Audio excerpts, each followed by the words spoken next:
Bonjour à tous mes élèves en France et un peu partout peut-être aussi pour ceux qui voyagent actuellement ou qui sont dans d'autres pays.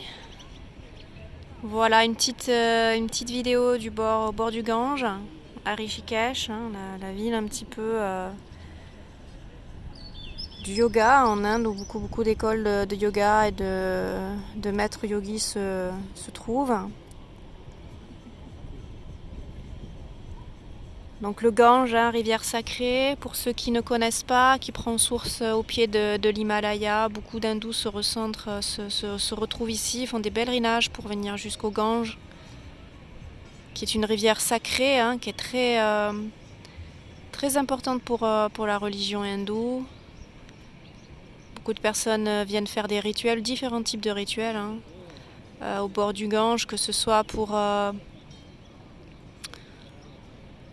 simplement prier, méditer. Des rituels aussi pour les enfants que j'ai observés, des parents qui amènent leurs enfants pour leur couper les cheveux en présence d'un prêtre.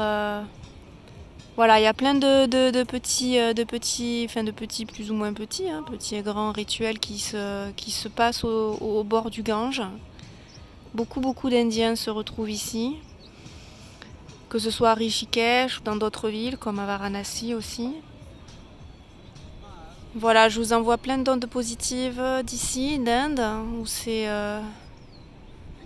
on est encore à l'extérieur pour le moment, mais ça évolue aussi au jour le jour.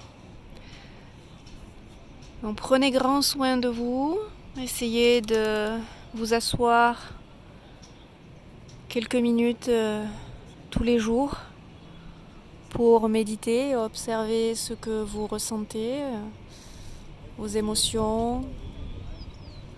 Essayez d'observer le mental un petit peu plus, voir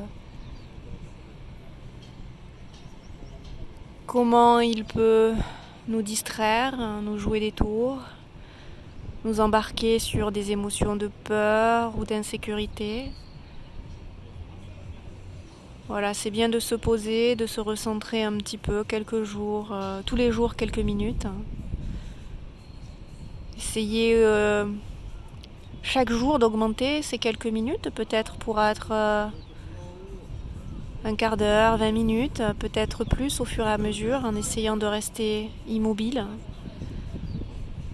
Que ce soit assis en tailleur, demi-lotus. Bon, lotus, c'est quand même un petit peu difficile de rester longtemps, mais pour ceux qui souhaitent essayer, vous pouvez essayer. Si